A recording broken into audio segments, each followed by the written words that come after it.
Hi, and welcome to our very first episode of Chats with the Chaplain. I'm Jess, glad you can join me. And of course, this is coming to you from lockdown at the moment. So we are going to be focusing on strategies and tips to help you cope during lockdown and during this crazy time, really. So my quick tips for you today is when you are having one of those days or moments where you're really struggling with lockdown, with restrictions, and with what's going on, I want you to stop and act. That's right, act. So, ACT, I'll explain what that means. Firstly, acknowledge what you're feeling. Acknowledge your emotions. We sometimes forget to give ourselves permission to feel and acknowledge that what we're going through is actually really tough, and it might be compounded by other factors and other stresses in your life that you're going through on top of lockdown and restrictions. So take a moment to acknowledge your feelings and let yourself feel that way. It's okay. You have permission to feel. You have permission to get frustrated. You have permission to have a down day or a down moment. It's okay. Acknowledge that.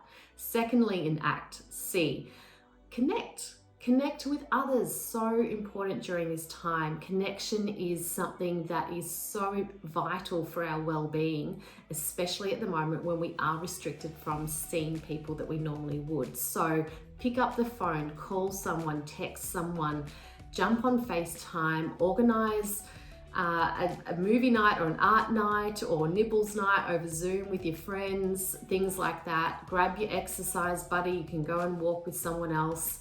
You can also maybe write letters during this time. Pick up the pen and start the pen pal thing again. How nice is it to actually receive something in the mail that's not a bill, right? So connect with others, so important during this time. So that's A and C from ACT, acknowledge and connect.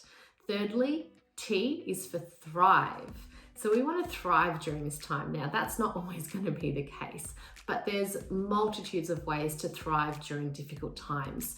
That might look like self-compassion. It might look like gratitude. It might look like looking after your sleep and your exercise and physical health so that you're feeling at your best during this time, which makes us better able to cope mentally anyway if we're physically well. It might look like dancing around your living room or watching a funny video, creating time for those hobbies and things that you really love to do. Get fun, get creative, make a list of whatever makes you thrive in life. So think about those things that you really enjoy, that you really find fun, that recharge you, and make sure you're looking after yourself during this time, because it is possible to thrive during difficult times. So there you have it, ACT, act, acknowledge, connect, and thrive. Stay tuned for our next episode of Chats with the Chaplain with more strategies and more tips for coping during lockdown. And feel free to reach out to me if you need to chat and comment any ideas or any topics you would like to hear about. See ya.